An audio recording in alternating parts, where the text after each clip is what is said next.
Hi, I'm Steve. You can call me Steve. I'm relatively heat tolerant.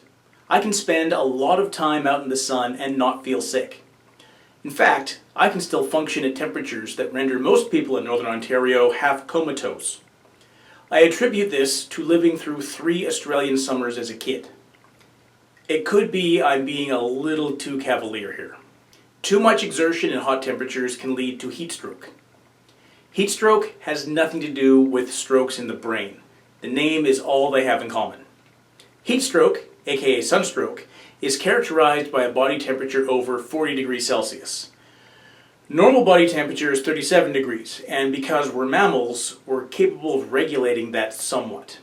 We can remain functional in conditions that would cause reptiles who can't regulate to go find some cool hole or pond to hide in. I say somewhat because there's only so much heat we can regulate. Our regulation systems are frail meat, not sturdy, engineered, dedicated hardware.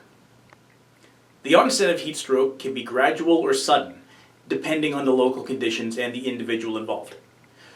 There are 2 broad categories, classic and exertional. Based on the names, I assume that classic was the original formulation that everybody liked, but then they changed the recipe, which everybody hated. So after 6 months, they went back to the original and rebranded it classic. Seriously though, I'm going to deal with them in reverse order because I feel like it. Exertional heat stroke is when you build up heat through physical activity faster than you can get rid of it. It's typical in athletes or physical workers in hot climates, and also in industrial workers who have to wear a lot of bulky, heat-trapping PPE in stuffy factories. By analogy, when I was rendering these videos during a heat wave, my CPU would reach 75 degrees and start complaining. It was exerting itself in hot conditions and suffering for it. Classic heat stroke, or non-exertional, afflicts children, the elderly, or people who have a medical condition that prevents them from shedding heat efficiently.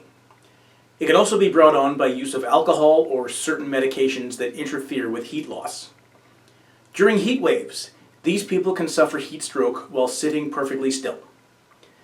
When my computer was complaining about overheating, I opened the case and discovered that I'd let a thick layer of insulating dust build up on the heatsink. It had gotten to the point that the computer spontaneously shut itself off mid-operation, probably as a protective measure. I basically gave my computer classic heat stroke because it had a physiological condition that interfered with its temperature regulation mechanism.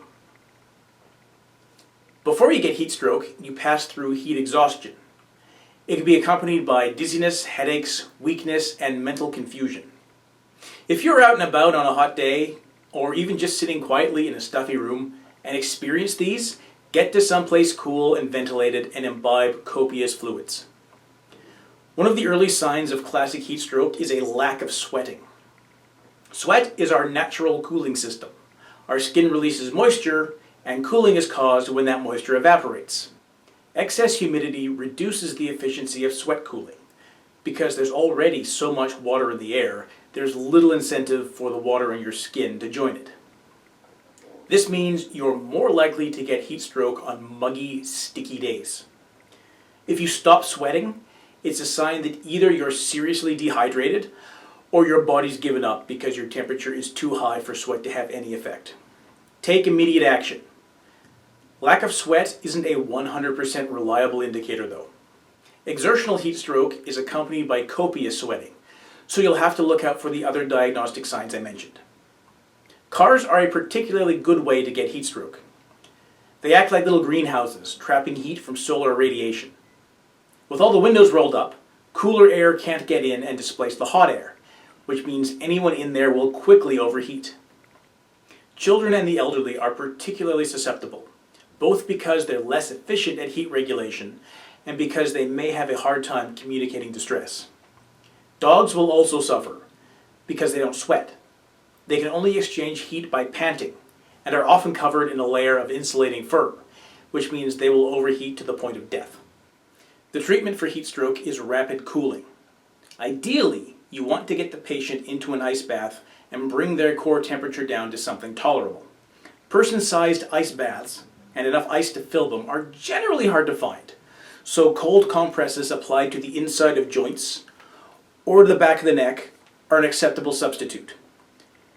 These are places where the skin is thinnest and blood vessels are closest to the surface. Immersing the person's hands and feet in cold water can't hurt either, since they have a comparatively large surface area, which helps heat exchange. The important thing is to get the person as cool as possible, as soon as possible. That's heat stroke. It's a serious risk in hot areas, and will become more serious as more areas of the planet become hot due to climate change. Despite my flippant bravado about living in Australia, heat stroke is quite common in hot countries, especially humid ones. Hundreds die from it every year in India. Being from there doesn't confer immunity to heat stroke any more than being from Canada confers immunity to frostbite. Stay hydrated on hot days and take rest breaks during the hottest part of the day. Keep an eye on children and elderly relatives and move them to cool places if they seem to be suffering. Oh, and don't lock your dogs in boiling cars in the summer. Thanks for watching. I've been Steve.